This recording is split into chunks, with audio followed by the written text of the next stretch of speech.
আচ্ছা ক্লিয়ার? মনে করেন আপনি জামাতের আমির শফিকুর রহমান আর আমি আল জাজিরা সাংবাদিক শ্রীনিবাসন জৈন। আমি আপনাকে প্রশ্ন ওকে। করলাম, আচ্ছা জনাব জামাতের আমির সাহেব, আপনার দলে কোনো মহিলা কোনোদিন আমির হতে পারবে কিনা? আপনি কি উত্তর দিতেন যদি আপনি জামাতের আমির হতেন?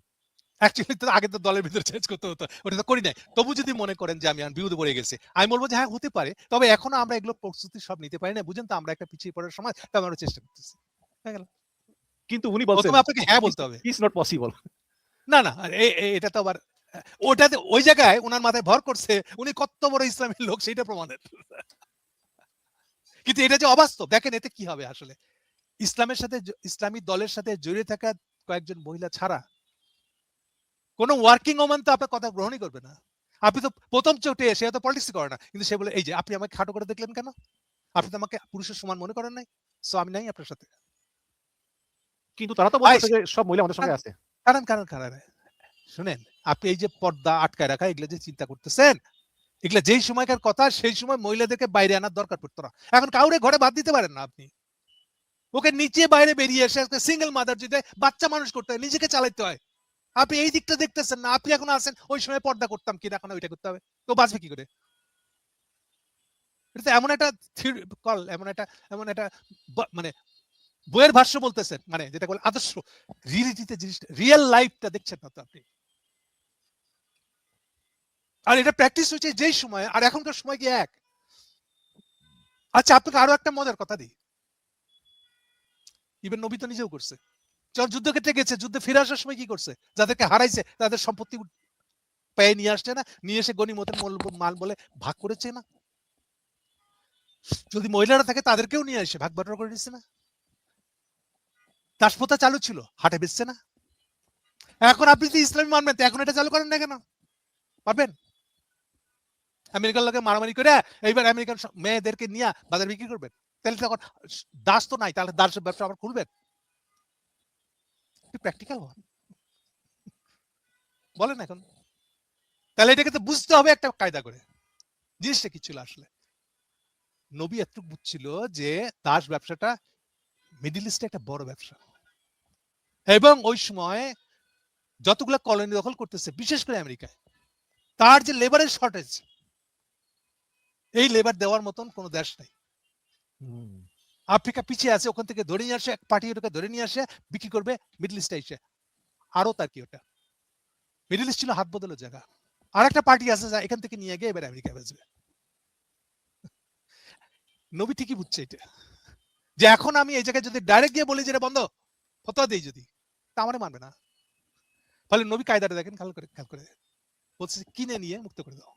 দেখেন মুক্ত হওয়ার কিন্তু ছাড়ে নাই, নিজে প্র্যাকটিস করছেন, কিন্তু একদম কিনে। তার দুধ মা, তার বেলালের আজান তারা তো প্রিয়। হাফসি বেলাল। ইয়েস, তাহসি মানে কি বলতেছে না, আপনি তো আফ্রিকার লোক বলতেছেন আসলে। এবং তাদেরকে মর্যাদা দিচ্ছে, দেখেন ভাইয়ের মর্যাদা দিচ্ছে, দুধ মাকে মায়ের মর্যাদা দিচ্ছে, দাস হিসেবে গণ্য করে না। ওর মা তো একটা দাস নিয়ে রাখছিল আসলে, কিন্তু সে তো তাহলে দাস দিচ্ছে না আপনি তাকে। বলতেছেন যে মহানবী এই দাসপ্রথাটাকে সরাসরি অবৈধ বলে নাই, শুধু বলছে যে টাকা দিয়ে এদেরকে মুক্ত করে দাও। বললে ইমপ্র্যাকটিক্যাল হবে। এই কথার সার কথাটা হচ্ছে যে সময়ের সাথে সাথে অনেক কিছু বদলায়, অনেক জিনিস আপনি সময়ের আগে বদলাতে পারবেন না। এই হুশ জ্ঞানটা তো আপনার থাকতে হবে, প্র্যাকটিক্যাল জ্ঞানটা। এখন আপনি ধরে নিচ্ছেন একটা প্র্যাকটিস এখনো আছে, সারা জীবন থাকবে। নবী মারা যায় 1500 প্রায় কাছাকাছি, আপনি বলতেছে 1500 ধরে একই প্র্যাকটিস থাকবে? নবীর আমলটা হলো গোত্রপ্রথা উঠে যাচ্ছে, নবীর জায়গায় অন্তত গোত্রপ্রথা নাই, একেবারে চলে যায় না। এই যে কোরেশ বংশ করতেছেন, এটা কি, এই বংশ কি, এটি তো গোত্র। নবী সারা জীবন স্ট্রাগল করতেছে গোত্রবাদের বিরুদ্ধে, বংশের বিরুদ্ধে, তার হোল লাইফটা দেখেন। না আমি ভাই বাইরের লোক, আমি কলমা পড়ার লোক না, আমাকে ওস্তাদ জ্ঞান করার কিছু নেই, নিজের মনে করে নিজেরা খুঁজে নিয়েন। আমি জাস্ট আমার একটা ধারণা বললাম, এত গুরুত্ব দিয়ে দেখার দরকার নেই, আমি যেভাবে বুঝছি জিনিস তাই আপনাকে বললাম। বাংলাদেশে আপনি নিজেই বললেন যে নারী পুরুষ সবার সমান অধিকার ছাড়া রিপাবলিক হয় না, হতে পারে না। এখন জামাত ইসলামী এখানে তারা বলতেছে, ইসলাম বলতেছে যে নারীর অধিকার আছে, কিন্তু ওই পর্যন্ত নাই, তারা নেতৃত্ব দিতে পারবে না। এই যে আপনি বললেন ইসলাম বলছে, মানে আর এক ইসলাম বলবে যে না এরকমটা নাই, তখন কি করবেন আপনি? সেই বিষয়টা নিয়ে যদি একটু বলতেন যে এটা তো আপনি বুঝতেছেন না আমার কথাটা, ভালো করে আবার বলি শোনেন। ফেরকা রিপাবলিক রাষ্ট্র কখনোই থিওলজিক্যাল রাষ্ট্র হতে পারবে না। থিওলজিক্যাল রাষ্ট্রের বিগেস্ট প্রবলেম হচ্ছে ফেরকা। আপনি একটা ব্যাখ্যা দিলেন যে আমার ধর্মে এই অনুযায়ী এটা, আরেকজন বলবে ওই ইন্টারপ্রিটেশন ভালো লাগে নাই তার, সে আরেকটা ইন্টারপ্রিট করবে, বলবে এটাও ইসলাম। আর কি দিয়ে এখন কি এই দুটার ফয়সালা কি? দুনিয়াতে কখনই ফয়সালা হয় না। আর শুধু ইসলামের প্রবলেম না, এটা সেম প্রবলেম হিন্দুদের মধ্যে, সেম প্রবলেম ক্রিশ্চিয়ানিটিতে। আর হিন্দুদের মধ্যে তো এক গ্রামে একটা পূজা হচ্ছে, আরেক গ্রামে হয় না কেন? কোন এক কালে ওই যে হয়ে পক্স হয়েছে, ও তো পক্স জানে না, তো শীতলা মায়ের পূজা করলে পক্স চলে গেছে, এখন প্রত্যেক বছর ওখানে ওই পুরা ডিস্ট্রিক্টে এখন শীতলা মায়ের পূজা হয়, পাশের গ্রামে হয় না, পাশের জেলা হয় না। এটা কি দিয়ে ব্যাখ্যা করবেন বলেন? ওটা সহনীয়দের আরেকটা বিরুদ্ধে লাঠি দিয়ে দৌড়ায় না, যেহেতু এটা ম্যাটার করে সোশ্যাল লাইফে, সেই জন্য। তাহলে এই যে থিওলজিক্যাল স্টেট মানে তাত্ত্বিক রাষ্ট্র, এটা গঠন সম্ভব না আপনি বললেন। না, থিওলজিক্যাল আর তাত্ত্বিক এক না, থিওলজিক্যাল ধর্মতাত্ত্বিক, তাত্ত্বিক ধর্মতাত্ত্বিক। যখন ধর্মতাত্ত্বিক বলবেন তখন হবে কি, আপনার যে কিতাবটা থাকবে ও কিতাবটা বদলানো যাবে না, কিন্তু কিতাবের ইন্টারপ্রিটেশন দিয়ে বদল হয়ে যাবে। তাহলে জামাত ইসলাম এবং ইসলামী আন্দোলনের ভবিষ্যৎ কি? এই যে বললাম, হয় আপনি শুনেন, আপনি তো জনগণের ধারণা নেবেন কিনা, এটা হচ্ছে ফান্ডামেন্টাল প্রশ্ন। যদি জনগণ ধারণা নেন তাহলে আর আপনি ইসলামী রাষ্ট্র হইতে পারবেন না। আর কি করবেন দেখেন, হয় হবে না তো আসলে, কঠিন না আছে। আপনাকে আর সমাধানটা বলে দিই, খুব সুন্দর সমাধান আছে। আপনাকে প্রচুর পড়াশোনা জ্ঞানী হইতে হবে, ফিলোসফার হইতে হবে। আপনি করবেন কি, ইসলামের কোর ধারণাগুলোকে, এটা ইসলাম বলছে, এটা কোরআন শরীফ বলছে, এই বলে প্রচার করবেন না। ওই কোর ধারণাটা সার্বজনীন করে কখন যে আপনি এটা একটা রিপাবলিক রাষ্ট্রের মধ্যেই জনগণের ভালোর জন্য একটা প্রোগ্রাম হিসেবে, নীতি হিসেবে দিতে দিচ্ছেন, জানে না কেউ। এটা পসিবল, কারণ কোরআন শরীফ বলতে গেলে তো সভাপতি এটা তো আল্লাহ দোহাই দিয়ে বলতে হবে, বিকজ এটা থিওলজিক্যাল বই, তো কিতাব, তো কিতাবের স্টাইলে বলবে না। কিতাবের যে যেটাকে বলে যে কিতাবগুলো যে পদ্ধতিতে আসে, আইডিয়াল ফর্মে আসে, সেই ফর্মে এসে বলবে, আর মেটাফরিক্যালি বলবে। মেটাফোর বুঝেন তো ভালো, মেটাফোর মানে হলো, মেটা শব্দের অর্থ বুঝেন? মেটাফোর বলতে রূপকথা বুঝি আমি, রূপকথা ধরনের না কিছু। না, এই তো আপনি যে টম জেরির গল্প দেখে টিভিতে বুধ হয়ে থাকেন, হোয়াট ইজ টম জেরি? ওইটাই মেটাফোর। দেখে মনে হচ্ছে ইঁদুর বিড়ালের যুদ্ধ, আসলে তো আপনার মানুষের যুদ্ধ। মানুষের আইডিয়া গুলা, মানুষের মনের খেলটা সে ইঁদুর বিড়াল বলে চালাচ্ছে, দেখে মনে হচ্ছে আপনি ইঁদুর বিড়ালের গল্প দেখতেছেন। নো, দিয়ে বলছেন রূপকথা। হোয়াট ইজ রূপকথা? রূপ মানে রূপক, ওই অর্থে রূপ, রূপক, এই হলো মেটাফোর। মেটা মানে হলো সেলফ, মেটার অরিজিনাল অর্থ হলো সেলফ। মেটা সিনেমা মানে কি? মানে হলো যেই সিনেমাটা বলা আছে, হোয়াট ইজ সিনেমা? এবার কি কইলাম,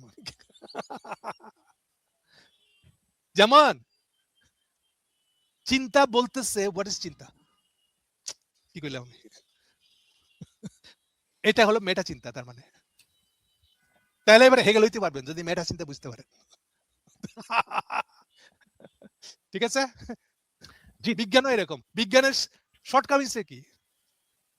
বিজ্ঞানের শর্টকামিং, মানুষের ধারণা কিন্তু বিজ্ঞান সব পারে, কমিউনিস্টদের কারণে এটা হয়েছে। বিজ্ঞান মানুষকে একটা ফিজিওলজিক্যাল বডি মনে করে, এর অন্য কোনো গুণাগুণ নাই। সে যে জান ত্যাগ করে, সেলফ দুলাই লোটা দিয়ে খবরই নাই, সে তার সন্তানের জন্য জীবন দিয়ে দিচ্ছে, ভাইয়ের জন্য জীবন দিয়ে দিচ্ছে, খবরই নাই। এটা মানুষ পারে, লজিক্যালি পারবে মানুষ। এই যে লজিক্যাল বললাম যেটা, ওইটাই সায়েন্স। এই যে আবেগ, আন্দোলন, চেতনা, এগুলা এই যে আবেগের জায়গা নাই কেন সায়েন্সের মধ্যে? আবেগকে ব্যাখ্যা করতে পারে না সায়েন্স, এই জন্য ওটাকে বলে কান্টশিয়ান লজিক। কান্ট, ইমানুয়েল কান্ট, ফরাসি লোক, নামটা অন্তত ফরাসি। ইমানুয়েল কান্টের যে ব্যাখ্যা, ওটাই হলো বিজ্ঞানবাদিতা বা লজিক্যাল, বা যেটা আমরা রেশনালিটি বলি। হিউম্যান বিইং কি কেবল রেশনাল বিইং? খালি লজিক দিয়ে কথা বলে? আপনি দোকানদারের সাথে যে এক্সচেঞ্জটা করেন, এটা লজিক্যাল, কিন্তু আপনার ছেলের সঙ্গে যেটা করেন, এটা লজিক্যাল না। ছেলে জ্ঞান জ্ঞান করতেছে, লজিক্যালি আপনার মনে হচ্ছে না এটা দেওয়া উচিত না, না দেই, মা লাগে, দিয়ে দিলেন, এটা লজিক্যাল হলো না তো, আসলে ওটা লজিক্যাল না। সো লজিক্যালি হিউম্যান রিলেশন ব্যাখ্যা করতে পারবেন না, বিকজ হিউম্যান রিলেশন লজিক্যাল না, রেশনাল না। তাহলে আপনি নিজেই বললেন আবার যে এক মিনিট, বহু বয়স্ক মহিলা পাবেন সারা জীবন স্বামীকে হেদায়েত করছে, স্বামী শুনে নাই, বুড়া বয়সে বুড়াটা বলতেছে, হ্যাঁ তুই জানাস তো দাদিমা আমাকে এরকম বুঝাইছে, ঠিকই কইতো, আসলে আমি তো গোয়ার তুমি করে শুনি নাই। বুড়া বয়সে তার খেয়াল হয়েছে যে তার বউটা তাকে ঠিকই হেদায়েত করতো, বুঝছেন এখন? কিন্তু ওই দাদিমা কি কখনো ছাড়ছে হেদায়েত করা? এইটা বোঝার চেষ্টা করেন। এটা সায়েন্স দিয়ে ব্যাখ্যা করতে পারবেন না। হেদায়েত এত সহজ জিনিস না। যাকে তাকে হেদায়েত করা যায় না। হেদায়েতের পিছনে একটা ভালোবাসার সম্পর্ক আছে। which is beyond logical. Logic, এই যে বিয়ন্ড শব্দটা কই থেকে পাইবেন আপনি? বিয়ন্ড মানে কি? বিয়ন্ড মানে বিয়ন্ড এর বাংলা হলো গায়েবী। গায়েবী। সায়েন্স বলবে হোয়াট ইজ গায়েবী? ও তো গায়েবী শব্দ অর্থই বুঝবে না। এটা আমরা থিওলজি। তো বিয়ন্ড মানে ধারণার বাইরে বুঝি আরকি, না, যে বিয়ন্ড। না, বিয়ন্ড মানে যেটা লজিকের ভিতরে পড়ে না। That is beyond. এইটাই হলো থিওলজিক্যাল অর্থ, ফিলোসফিক্যাল অর্থ হলো বিয়ন্ড এর এইটা। এগুলো সব নষ্ট করে দিয়েছে এই সায়েন্স আর এই কমিউনিস্টরা। আমাকে থিওলজিটার স্বাদই পেতে দিল না আমাকে। তাহলে উপায় কি বাংলাদেশের প্রেক্ষাপটে? আমরা সহজ, যতই খুব সহজ। আমি তো বললাম এটা আপনাকে। আপনাকে জিনিসটা বুঝতে হবে আগে। ফিলোসফিক্যালি বুঝতে হবে। এরপর প্রেজেন্ট করার সময় এটা সার্বজনীনভাবে প্রেজেন্ট করবেন। না, না আপনি তো বললেন, কিন্তু এরা কি বুঝবে? এক মিনিট উদাহরণ দিই। আল্লাহ নবী বলতেছে মানুষের রিজিক নষ্ট করো না, করা যাবে না, এটা অন্যায়। আপনি এখন এই ল্যাঙ্গুয়েজে বলতে চান, বলবো যে এই ইসলামী হয়ে গেছে, জঙ্গি এসে গেছে। আপনি এই ল্যাঙ্গুয়েজে বলবেন না।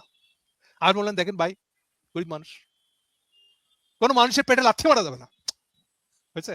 আমার ল্যাঙ্গুয়েজ কিন্তু অন্য, কিন্তু বলছি তো একই কথাই। কারো পেশা নষ্ট করা যাবে না,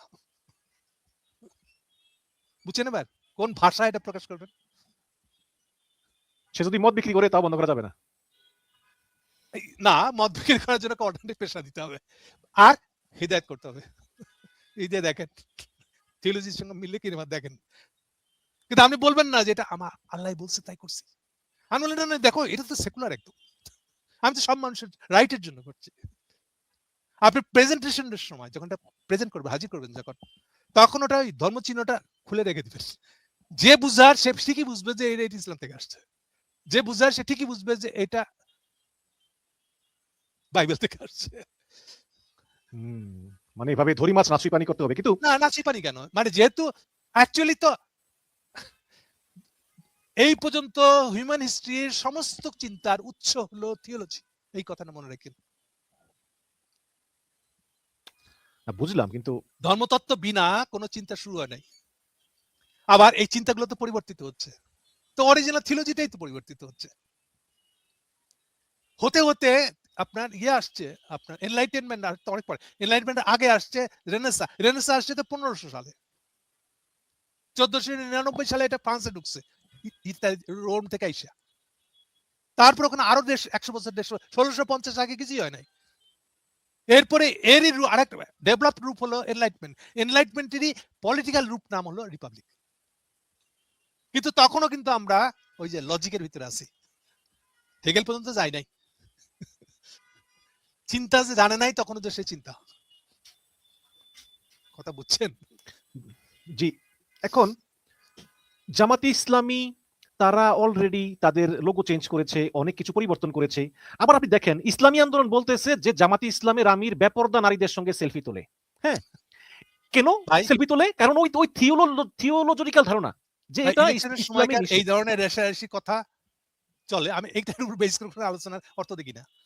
না, না আমার কথা আর এটা। না, শেষ কথাটা হলো এক ফ্যাকরা আরেক ফ্যাকরাকে তো এভাবে নিচা করবে। ফলে ফ্যাকরা যুদ্ধের ভিতরে ঢুকে পড়াটাই হলো আরেক বোকামি। তাহলে আপনি কি মনে করেন যে জামাত ইসলামের উচিত পুরো হ্যাঁ, ভালো কথা পুরো বলছেন। পুরো থিওলজি জামাত ইসলামের উচিত থেকে হলো, বেরিয়ে এসে জামাত ইসলাম শুধু নামে মাত্র জামাত ইসলাম, কিন্তু রিপাবলিক ধারণা জনগণের জন্য কাজ করা এটা পছন্দ না, করে? না, রিপাবলিক ধারণা থাকবে। আর এই যে আমি বললাম যে আগে এটা নিয়ে গবেষণা করেন। ইসলামের কথাটা কোন ল্যাঙ্গুয়েজে বললে পরে এটা প্রপাগেট হবে। ইজি। তাহলে রিপাবলিকও থাকবে, আবার আমার বলেন নারীরা এই লেভেলে করতে পারবে না, এটা কেমন হলো? এই তাহলে আপনি থিওলজিটাকে পাঞ্চ করবেন কেমনে? ফেলাই দিবেন? তাহলে তো আমাদেরকে বলবে অন ইসলামিক দল, বলবে না, জামাত ও মুনাফিক। তো জানতেই পারবে না যে এটা ইসলামিক আইডিয়া থেকে আসছে। ও তো মনে করবে এটা সেকুলার আইডিয়া। আচ্ছা মনে করেন আপনি আমি যখন সার্বজনীনভাবে প্রেজেন্ট করব, আমি যখন বলবো যে এই যে সেমিনার করতেছো তোমরা, এটা কিন্তু সেমিনারিজ, পাদ্রীদের কাছ থেকে শিখছি আমি। বুঝতে পার কি মনে হয়? যখন বলি যে এটা সেমিনারিজ থেকে আসছে তখন আপনার হুঁশ হয়। কিন্তু আমি যখন বলি এটা সেমিনার, তা খুব সেকুলার শব্দ এটা।